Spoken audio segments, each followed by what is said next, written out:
This book summary was created by Geagle, Great Ideas, Great Life. Here you can read as well as listen to the book summaries. My name is Pratibha and I am a Geagler. So let's start with the summary of Einstein, His Life and Universe by Walter Isaacson. Introduction. The Light Beam Rider. What if I could ride a bicycle as alongside a little beam? What does it feel like to travel as fast as the speed of light? These are the thoughts that filled Einstein's mind as a 16-year-old. He had a colorful imagination which made him think of most impossible ideas.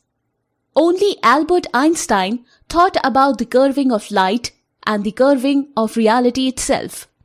He got these very distinct features of wild curly hair and piercing eyes which made him very recognizable. Einstein preferred to work alone, but he always wanted to share his findings to the rest of the world. He can be a solitary man, studying day and night in his apartment, but he can also be an international celebrity who inspires the world. In 1905, he laid the foundation of quantum physics. That is when Einstein published that light can act both as wave and as a particle. In that same year, he also came up with a special relativity and E is equal to mc square. Einstein published a total of 5 papers in 1905. One of them earned him a Nobel Prize. Indeed, he had the workings of a genius. 1 decade later, Einstein came up with his greatest theory just yet. This is none other than general relativity. It marked the end of classical physics and paved way for modern physics. It gave a more accurate view of the universe that is more encompassing than Newton's. He didn't stop working even on his deathbed. In his old age, Einstein became dedicated to discovering the theory of everything. It is the undefined field theory which combines quantum mechanism, general relative, electromagnetism, and gravity in one set of laws.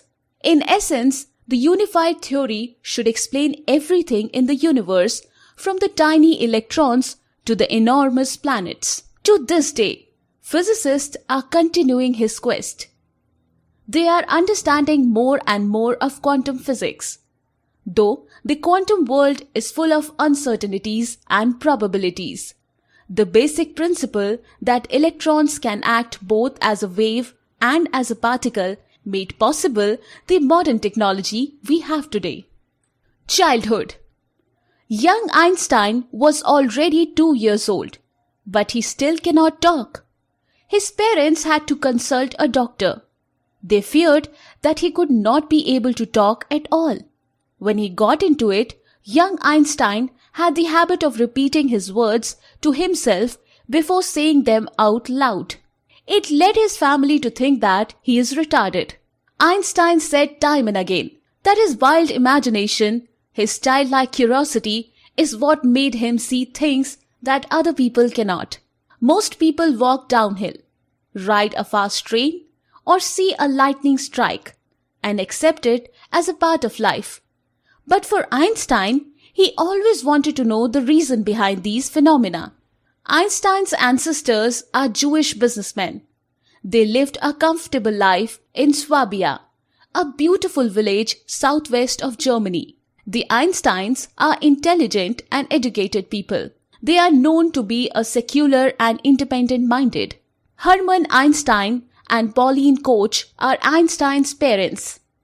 Hermann was a proud businessman, while Pauline is a strong-willed woman. Both of them built a nurturing home for their children.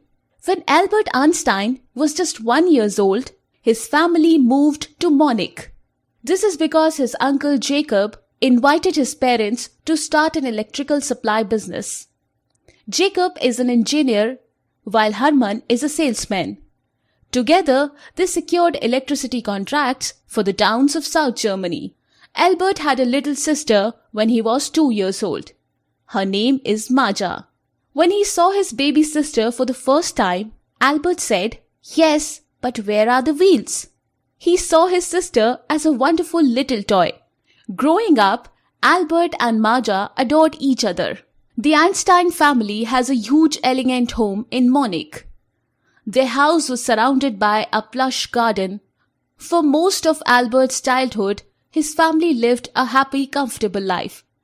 This stable and loving environment nurtured his imaginative mind.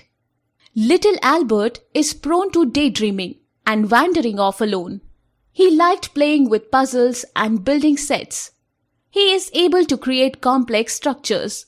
Marja once said that he can make buildings out of cards up to 14 floors. Two amazing things happened when Albert was 5 years old. He received gifts from his parents which became big influences in his personality and his life. The first one is a compass from his father. The second one is a violin from his mother. Young Einstein is lying in his bed one day, trembling with high fever. His father sat beside him and gave him a compass. Einstein was mesmerized by the item. He was held captive with wonder. He watched very curiously as the tiny needles swerved in direction. Einstein cannot wait to learn how the compass works. Not long afterwards, his mother gave him a violin and arranged for him to have lessons. Pauline Einstein is herself an excellent pianist. When young Albert learned the violin, mother and son began to play together. Their favorite musician is Mozart. Einstein found Mozart's compositions to be of pure beauty. For him, the sonatas reflect the wonders of the universe. Einstein was known to play his violin whenever he encounters difficult problems, especially during the time when he developed general relativity. He would play late at night alone in his apartment. At the middle of his performance, he would suddenly stop and exclaim, "I've got it!" He studied in Luitpold Gymnasium until he was 15. Something happened with the Einstein family in that year of 1984. The electrical business of Albert's father got into a tough time. The contracts were not so abundant anymore.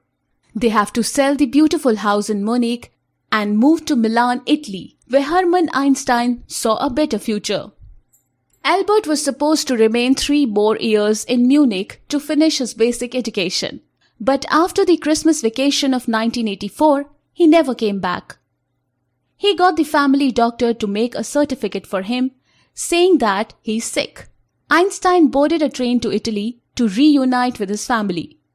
The reason behind leaving Munich is that Einstein does not want to be drafted in the army.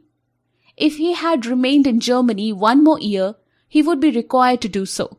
Later on, Einstein asked the help of his father to finally renounce his Germany citizenship. He also expressed his desire to study in Zurich Polytechnic. He boarded the train to Switzerland. Einstein aced the entrance exam on science and maths, but he terribly failed in French, politics, and literature. Eventually, he was accepted in the institution. The Zurich Polytechnic. Albert Einstein was by then 17 years old. He was included in the class which has special training for both maths and physics. His mother's relatives supported him in Zurich. They gave him a monthly allowance of 100 Swiss francs. Einstein paid off his student lodging.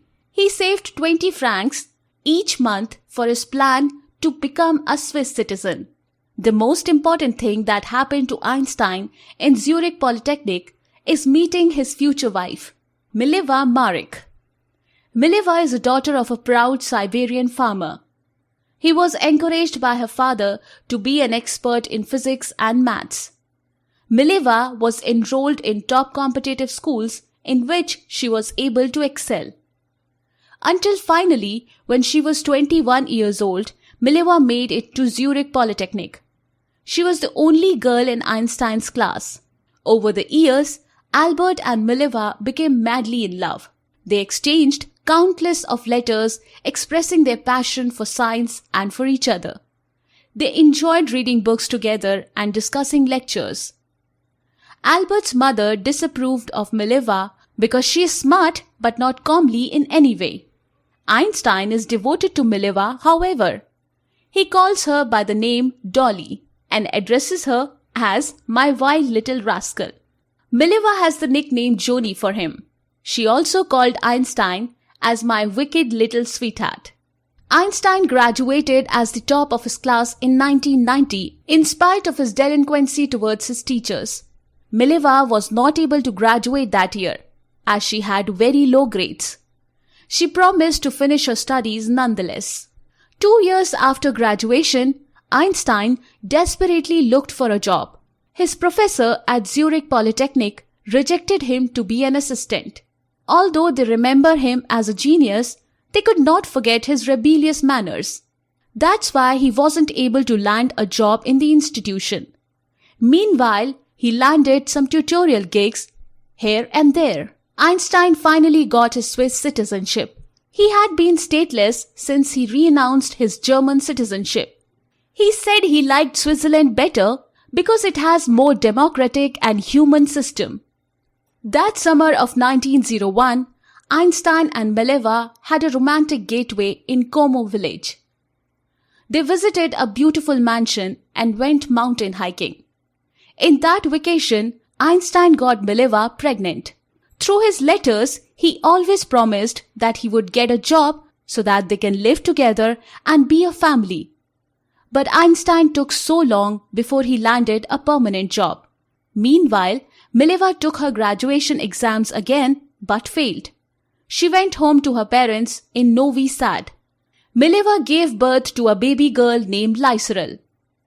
Although Einstein sent his sweet letters, he never took the train to Novi Sad. What really happened to Lyserl was covered with mystery. It was said that Lyserl was adopted by Mileva's close friend. But there's also a possibility that she died on scarlet fever when she was 3 years old. Mileva went back to Zurich without her. It was only in 1903 when she and Albert got married.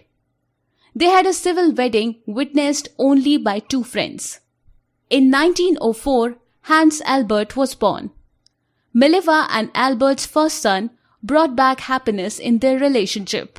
They had another son named Edward in 1910.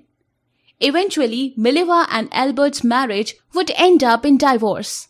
Hans Albert grew up to be an engineer while Edward Sanford formed extreme mental illness. Einstein's second son stayed in asylum for most of his life.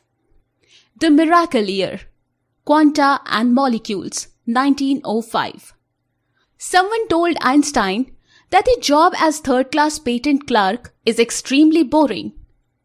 It is of the lowest rank in the Swiss patent office. Nevertheless, Einstein kept on it and he became a regular employee after 1 year. Perhaps it's the slow-going job which made his wild imagination kick in. 1905 is a very productive year for Einstein. For many decades, the classic physics of Sir Isaac Newton has been accepted as the ultimate scientific truth. The laws regarding force, mass, motion, and gravity governs everything from a falling apple to the orbiting moon. According to Newton, all that exists can be determined, explained, and predicted. In 1905, Einstein wrote 5 papers, Konrad Habicht. Little did he know that his letters will change the history of science. His ideas about relativity and quanta are quite radical at the time. That is why Einstein chose to submit his paper on molecule size as his doctorate thesis. The first paper that he sent to Habicht is about the properties of light. Einstein argued that light can act as wave and also as a stream of particles. These tiny particles are called quanta. The second paper is about the size of molecules. It has been found out that the number of molecules in gas can be determined by setting the equal volumes of gas to same amount of temperature and pressure. But Einstein is the first to theorize about the number of molecules in a liquid. When you put more sugar in a cup of water, it becomes more and more like syrup. Einstein visualized that the sugar molecules are diffusing in the water molecules. From that, he was able to derive an equation for determining the size of the liquid molecules.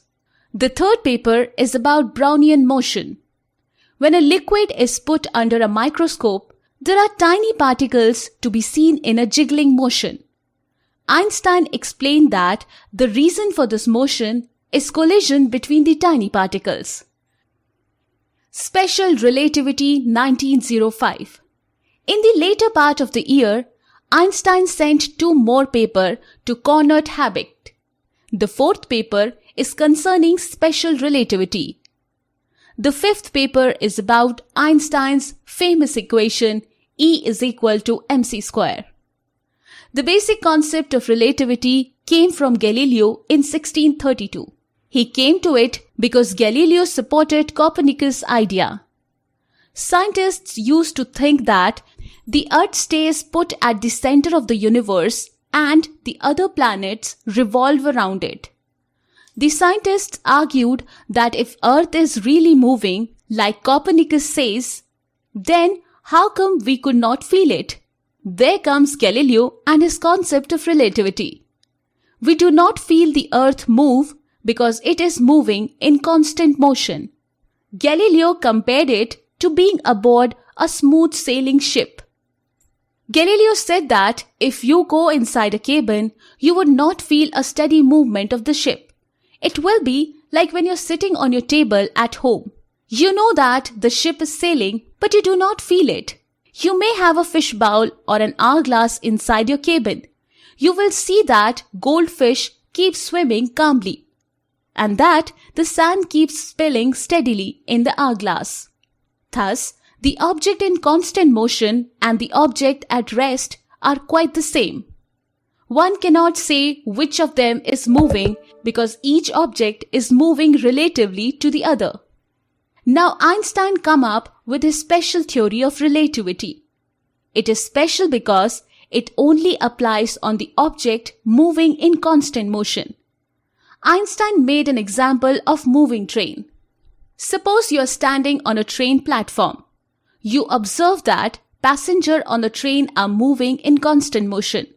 For those passengers inside, they will observe that you are moving in a constant motion. Now, imagine that as you stand still on the platform, 2 lightning strikes at a point A and point B. You are at the exact center between the 2 points, so you observed that the 2 lightning strikes happened simultaneously at the exact same time. But if there is a passenger inside the train who is near point A, that person will observe that the lightning strike in point A happens first before the lightning strike in point B. Likewise, if there is a passenger near point B, that person will say that the lightning strike in point B came first. Thus, there is no right or wrong answer. You on the platform and the passenger in the constant moving train observe the phenomena relatively. Each observer has a different perspective. So which lightning strike really occurred first? The one in point A or point B? This is how Einstein deduced that even time is relative. Newton has long ago concluded that time and space has to be absolute, but other scientists have already seen a loophole in this idea. 10 years after coming up with special relativity, Einstein will publish about the general theory of relativity. He added the concept of gravity and accelerated motion. Meanwhile, he sent his 5th and final paper to Habicht, which is about the famous formula. Deriving from relativity also, Einstein came up with E is equal to mc square. The energy of an object is equal to its mass multiplied to the square of speed of light. The speed of light in itself is a huge number. So if you have an energy source with the mass of a single raisin, it would have the capacity to supply New York's electric needs for 1 day. It is out of Einstein's control that his formula will be used to make atomic bombs decade later. The bombs used in World War II are massive. That's why the energy they emitted destroyed Nagasaki and Hiroshima. The light radiation killed thousands of people even several months after the explosion. General Relativity 1911 to 1915. Special relativity applies only to objects with constant speed and velocity. Einstein soon realized that it is not enough. There should be a theory which deals with objects in accelerated motion. Before general relativity, it has been accepted by scientists that space and time exist separately from each other. Gravity exists only empty space. This is how Newton explained the universe. His law of motion are consistent with this idea of reality. However, what Einstein found out changed everything. The theory of general relativity gave a more accurate understanding of the universe. It revolutionized science and it changed the concept of reality as a whole. It wasn't easy. It took 4 years for Einstein to complete his study. He went through a lot. Einstein kept on working hard amidst the World War I. He was so dedicated in the theory that he has come to ignore his family. It was during this tough 4 years that Einstein and Mileva became separated. Einstein kept on promising that he would spend time with his sons, but he was just too occupied with his ideas and equations. He said that science became his refuge from his troublesome personal life. He was quite an introvert. Einstein chose to work on his theory alone, no matter how difficult it is. His apartment in Berlin was always cluttered with papers and books. Einstein kept on working alone day and night. He eats and sleeps only when he really needs it. When Einstein finally completed the theory of general relativity, he was only 36 years old. Europe is destroyed by war. His marriage and family life is quite destroyed as well. Nevertheless, Einstein was very happy. He said that his dream has finally come true. He considers general relativity as his greatest achievement. General relativity states that space and time are not separate entities. They exist together, forming the fabric of space-time. It is best visualized by a fabric of trampoline. If you roll a bowling ball in it, the fabric will curve and ripple. If you add some billiards ball, they will go towards the bowling ball, which has a bigger mass. The bowling ball and the billiard ball curve the fabric. In turn, the curving of the fabric determines the path and motion of the balls. Imagine that balls are the planets and the trampoline is the universe. That is the easiest way to explain general relativity. The theory also implies that time is not the same for all observers. The time is relative and time can be dilated. It can be affected by gravity and velocity.